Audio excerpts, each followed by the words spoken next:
How exciting.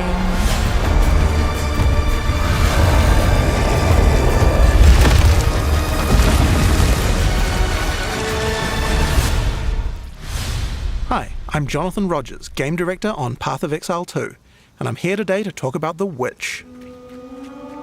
Most classes have access to some kind of minion, but if you want to control an army, the Witch is probably the class you want to pick.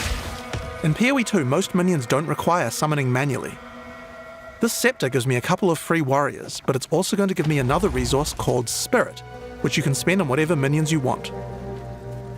You can see the Spirit bar above the mana here.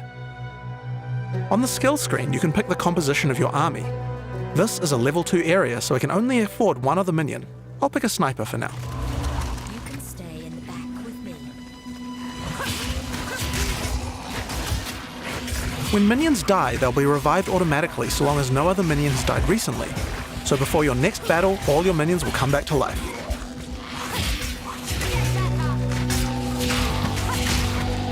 You can also order your minions around with a dedicated button. Tell them to move to a specific location, attack a specific enemy, or even open a chest or door for you. Open that. We also have temporary minions. This spell is called Unearth. If it kills a monster or if it hits the corpse of a monster, it creates these bone constructs. They can't take many hits and have a limited lifetime, but you can build up a real army with these. While my minions are attacking, I'm going to use some debuffs on the monsters too. The first one I'm going to use here is Contagion. If a monster dies with Contagion, it spreads to nearby enemies. Each time it spreads, the damage increases, so it's a good idea to try and keep the infection going. If any corpses are infected when you summon a minion from them, the minion will be infected as well. Each time they hit an enemy, they'll continue infecting them. It's nice to have an army of infected scorpions on your side. I also have another Chaos debuff called Essence Drain. This one does even more single target degen. If the monster is infected with Contagion at the same time, then the Essence Drain will spread as well. This can turn into a real plague of destruction. Another minion type I can summon are zombies, but they require a corpse. These will do nicely. They don't come back to life if they die, but they're fairly tough and can bolster your minion numbers. Many minions also have command skills. I can order my sniper to deploy a gas arrow on the battlefield to get some damage over time.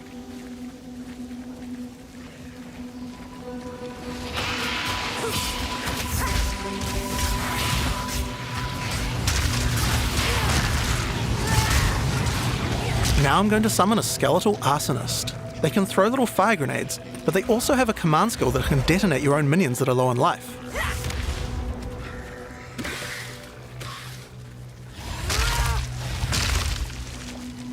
When you see the red indicator, use the skill and the minion will go boom. It's particularly nice on these bone constructs because they expire quickly anyway. So, let's take all these tools we've found and fight the boss of this area, the Carrion Crone.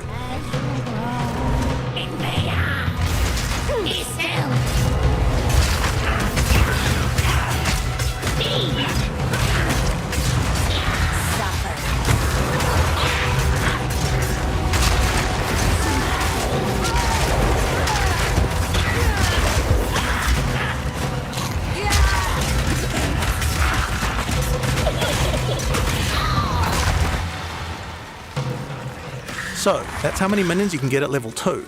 But let's see what minion gameplay looks like at a higher level. This is a level 30 area. I want to try a different group of minions. I still have my trusty warriors, but there's a lot of different types to choose from, like brutes for stunning or ice mages for freezing, and most of them come with their own special abilities or command skills. For now, I'd like a couple of storm mages to shock enemies, a cleric to heal and revive my minions, and a bunch of reavers as well.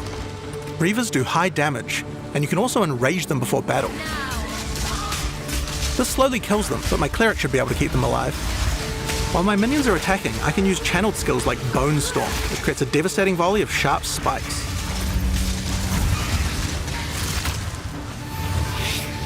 The Storm Mage has a useful ability if lots of your minions die. He can summon a lightning storm to strike the location of every dead skeleton in your army. Just like that. We also have a type of skill called Offerings. These let you impale one of your skeletons on a big spike of bone in order to buff all of your other minions. The one I've just used here is called Pain Offering. It makes all of my other minions faster and deal more damage. After the battle, we have some extra corpses. We don't want those to go to waste. Profane Ritual consumes a corpse to create a power charge, which can power up some of my other spells. If I use them to summon zombies, I can create super zombies, which are more powerful. You also don't need a corpse to summon them.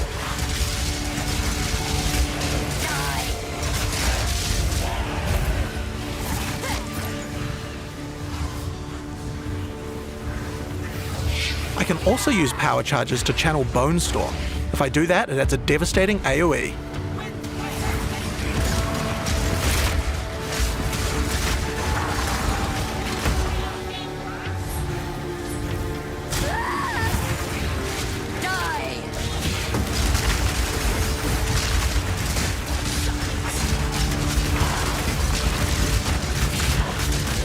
In PoE 2, even non-boss monsters can be pretty devastating, like this Faradin Impaler.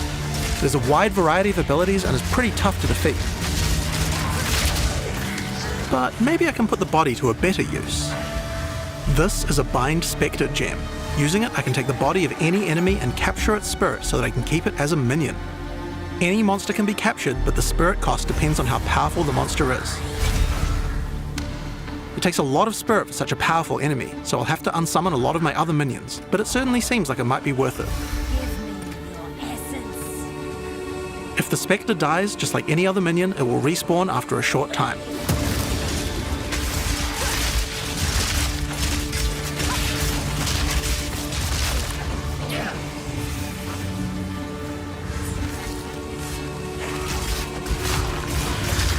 So, I think it's time to fight the boss of this area, Tor Gull the Defiler. You are relentless, and that makes you predictable.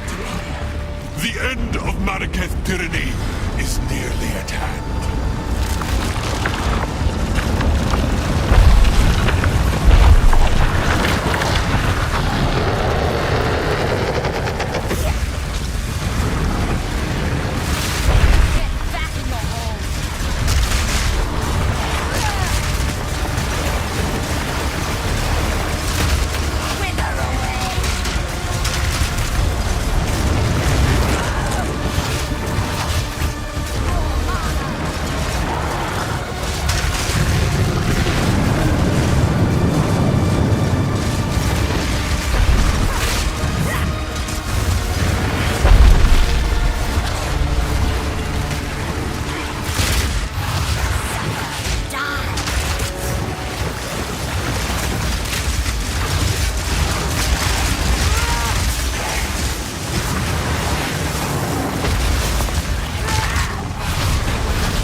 None will stand in my way.